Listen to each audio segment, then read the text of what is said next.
Greetings, and before we begin today's video, I would just like to let you know that on Google, when you search up Dewan IELTS, you will most likely come across something that's called Dewan's IELTS. Actually, that is not my initiative, nor is it anything related to me. It's just that Dewan, my surname, is quite common in the place I come from. So previously,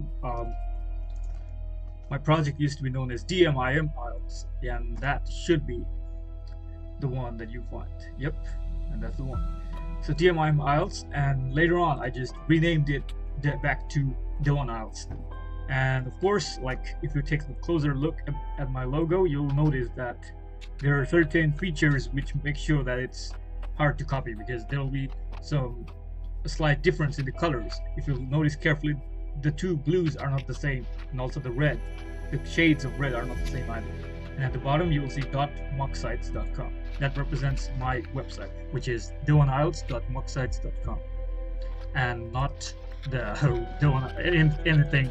Just forget about any other sort of a page or establishment that contains Dewan IELTS, unless it contains this particular logo.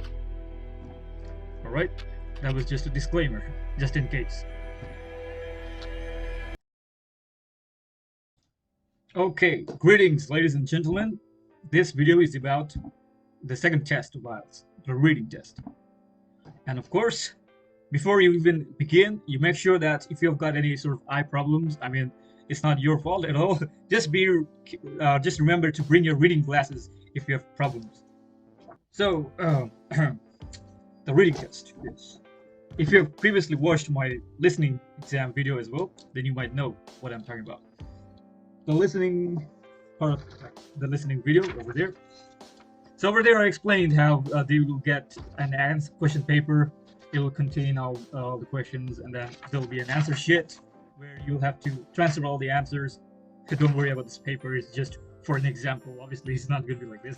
And on the actual exam you'll find something like boxes, like a table, and there'll be 40 blanks. You'll just enter all your answers according. And yes, the answers have to be in order for all the sections, like even for the listening exam. I think I forgot to mention. So anyways, if you're watching all my videos about the IELTS, then you're safe. So most likely in the question paper booklet that you're provided, you'll find in the later pages, you'll find the reading section as well.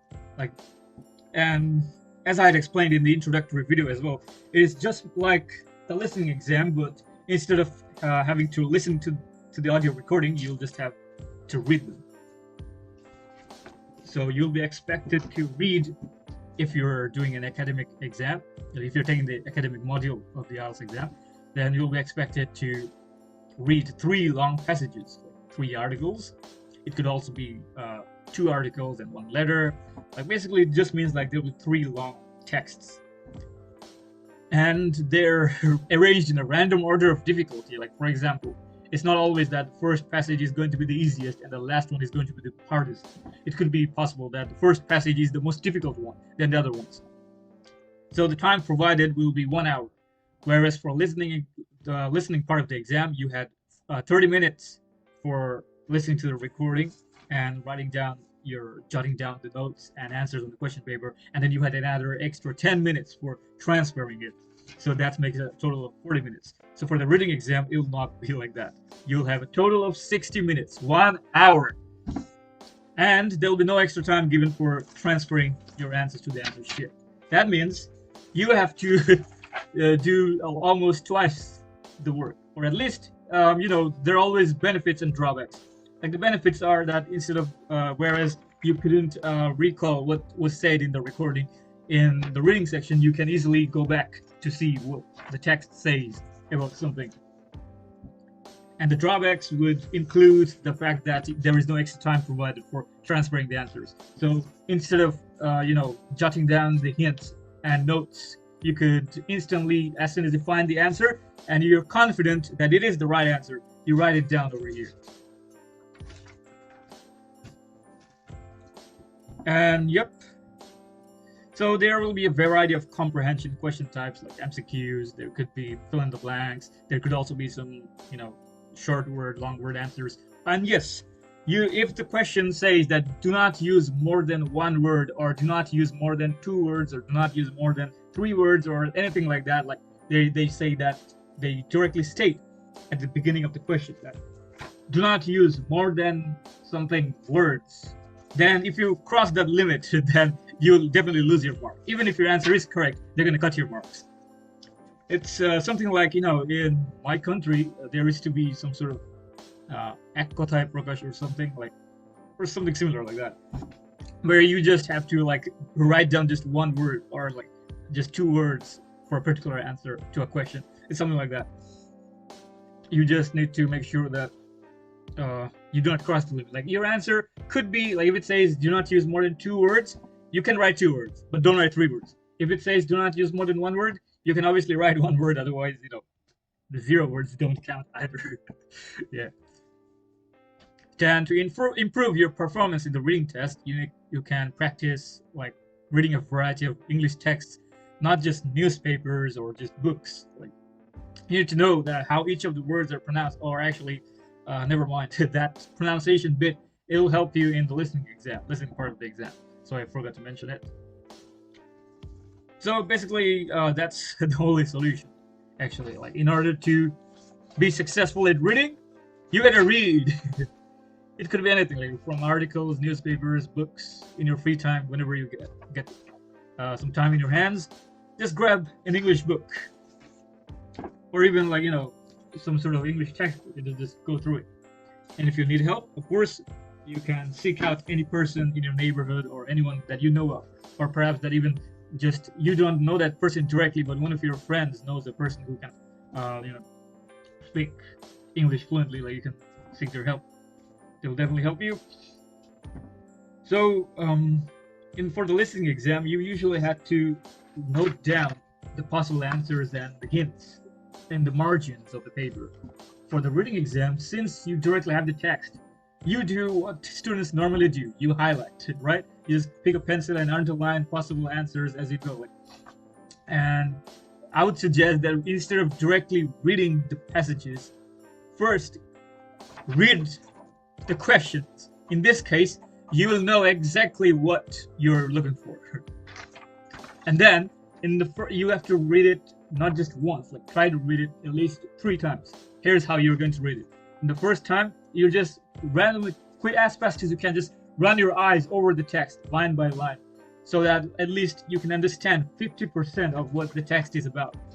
Then you try to read again, this time a bit more carefully, so that you place more concentration. You know what every single sentence means.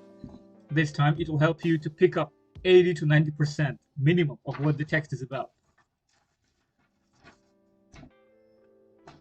And don't worry about any words that you don't understand. Trust me, like even I found a lot of words that were uncommon to me in my exam. So usually a trick is to try to understand the meaning of the word by the context. Like try to look at the structure of the sentence. Try to guess what this word could mean. Like, is it an adjective? Is it trying to describe something?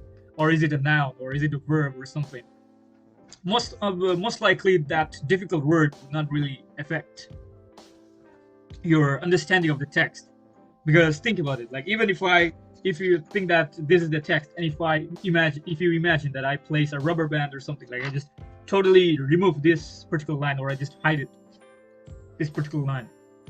And if you try to read the entire passage except that line, don't you think that you'll still be fine understanding what the text is about, except for that one line?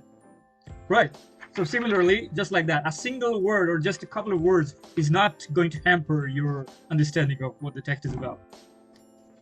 And of course, there is not a single reason that you need to think that you need extra knowledge for any question. Just forget about everything. Like every single article and text that they provide, they have all the information that you need. That's right. You don't need to have any general knowledge. You don't have to stress yourself like, I need to know about general physics, chemistry, biology, geography, history. I need to know all of these in English. No. The article that's going to be provided, it will contain all the answers that you need. So the answer is always hidden in front of you. You just need to find it. And if you're asked to label a diagram, suppose, you will find all the words that you need in the text. And of course, although it's kind of simple, to suggest, but be sure to copy the words carefully from the passage with the correct spelling if you're kind of unsure about the spelling, because even if you wrote the answer correctly on your answer sheet and just one letter is wrong, then your entire answer is wrong. You lose all the marks. And if you're forced, like if you find questions that you cannot answer, just leave them there. Stay calm, stay positive, move to the next question, go back to those questions at the end if you have time. And that's all about it, the reading section. Done and dusted. My name is Dewan Mukto, and it's been a pleasure to teach you IELTS. See you in my next videos in the descriptions.